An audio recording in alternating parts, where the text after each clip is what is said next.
আলহামদুলিল্লাহ, পবিত্র মাহে রমজানের রোজা রেখে অবশেষে আমাদের কাছে ফিরে আসলো ঈদ উল ফিতর। এই ঈদ উল ফিতরের দিনে আমাদের কিছু করণীয় আছে এবং কিছু বর্জনের বিষয়ও আছে। একজন মুসলমান হিসাবে দিন ইসলামের মোতাবেক আমাদের ঈদের দিন কি করণীয়, কি বর্জনীয়, এই বিষয়গুলো জানাটা অত্যন্ত জরুরি। তো আমি আপনাদের সামনে এই বিষয়গুলো তুলে ধরব। আপনি একজন সাচ্চা মুমিন হলে ভিডিওটা মনোযোগ সহকারে শোনা উচিত।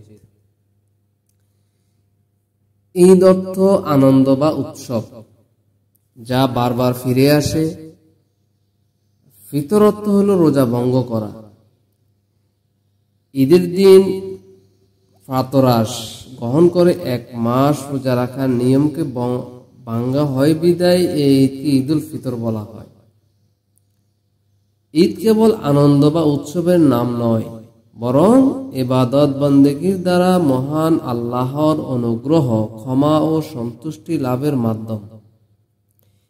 এই দিনে বেশ কিছু আদব ও সুন্নত যেমন রয়েছে, তেমনি সুন্নাহ বহির্ভূত কিছু কাজকর্ম আছে যা থেকে বেঁচে থাকার প্রয়োজনও রয়েছে। এখানে ঈদের দিনের করণীয় ও বর্জনীয় কাজগুলো তুলে ধরব ইনশাআল্লাহ। ঈদের দিনে আমাদের করণীয়গুলা কি? নাম্বার 1, গোসল ও পবিত্রতা অর্জন করা। ঈদের নামাজের জন্য গোসল করা ও মিসওয়াক করা সুন্নাত।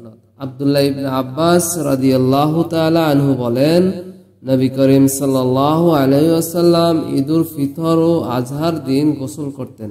বুখারী। 2 নাম্বার, উত্তম পোশাক পরিধান করা। ঈদুল ফিতর ও ঈদুল আজহার দিনে পরিষ্কার পরিচ্ছন্ন, সুন্দর ও সাধ্যের ভিতর সবচেয়ে উত্তম পোশাক পরিধান করা সুন্নাত। ইবনুল কাইয়িম রাহিমাহুল্লাহ বলেন, নবীজি সাল্লাল্লাহু আলাইহি ওয়াসাল্লাম 2 দিনে সবচেয়ে সুন্দর ও উত্তম জামাটি পরিধান করতেন। আর একটা বিশেষ পোশাক ছিল যা তিনি 2 ঈদে ও জুমার পরিধান করতেন। হাদিসে এসেছে নবী করিম সাল্লাল্লাহু আলাইহি ওয়াসাল্লাম প্রতিটি ঈদে দোরাকাতা পোশাক পরিধান করতেন। বাইহাকি। 3 নাম্বার, ঈদগাহে যাওয়ার আগে পানাহার করা। আনাস রাদিয়াল্লাহু তাআলা আনহু বলেন, নবীজি সাল্লাল্লাহু আলাইহি ওয়াসাল্লাম ঈদুল ফিতরের দিন সকালে কিছু খেজুর খেতেন। অন্য এক বর্ণনার মতে তিনি বিজোড় সংখ্যক খেজুর খেতেন। বুখারী। 4 নাম্বার যেটা করণীয় সেটা হলো ঈদগাহে যাতায়াতের সময় তাকবীর বলা।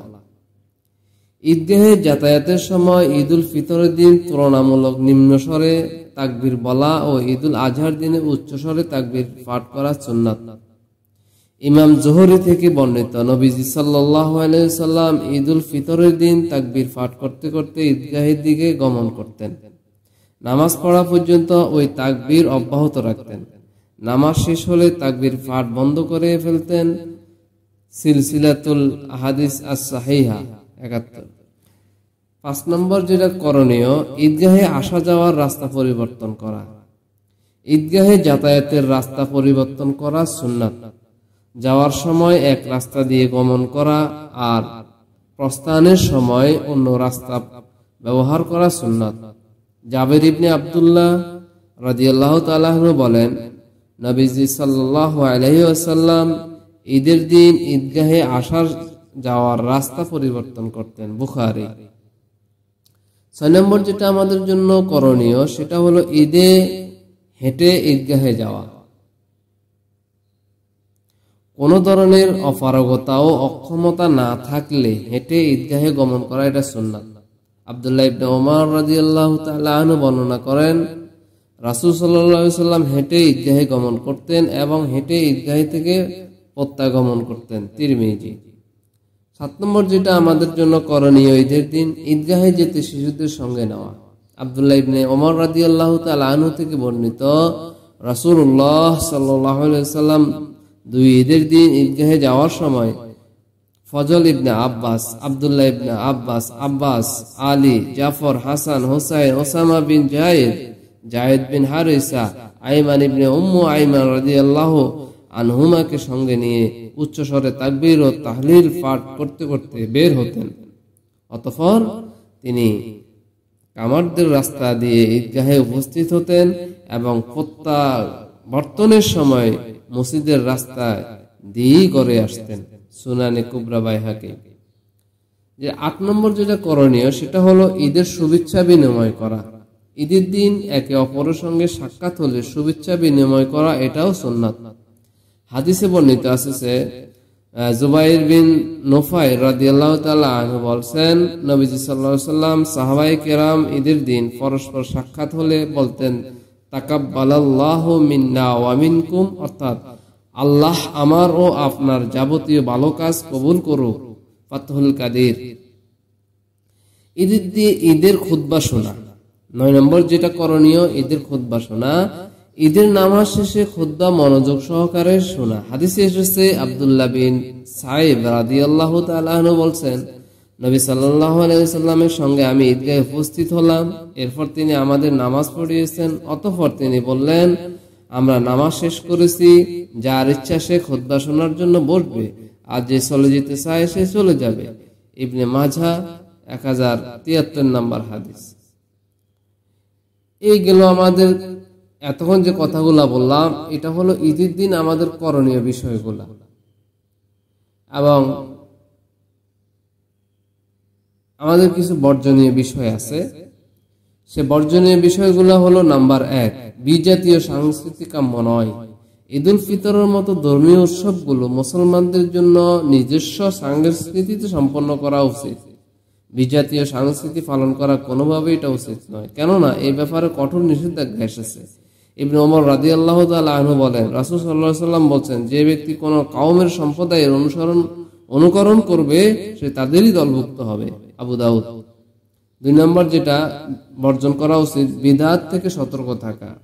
ঈদের দিন অনেকে না জেনে কবর বা মাজারে গিয়ে বিদআতে লিপ্ত হয়ে পড়ে। এটি কোনোভাবেই কাম্য নয়।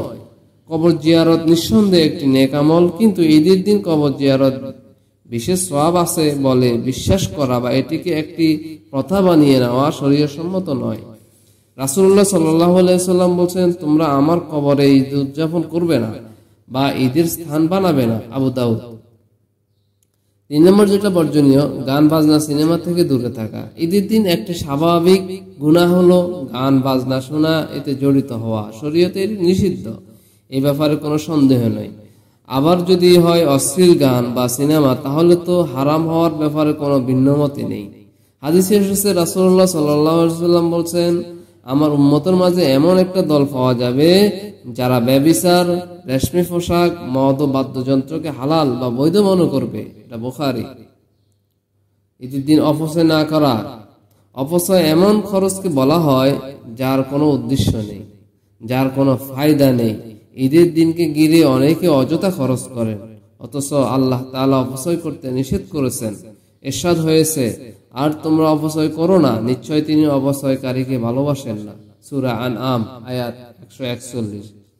আল্লাহ পাক পবিত্র ঈদের দিনে আমাদের যে কাজগুলো করণীয় সেগুলো করার তৌফিক দান করুক, এবং যে কাজগুলো বর্জন করা উচিত সেগুলো বর্জন করার হিম্মত এবং শক্তি এবং তৌফিক দান করুক। আল্লাহ পাক আমাদেরকে খাঁটি মুমিন হয়ে দ্বীন ইসলামের পথে চলার তৌফিক দান করুক। আমিন।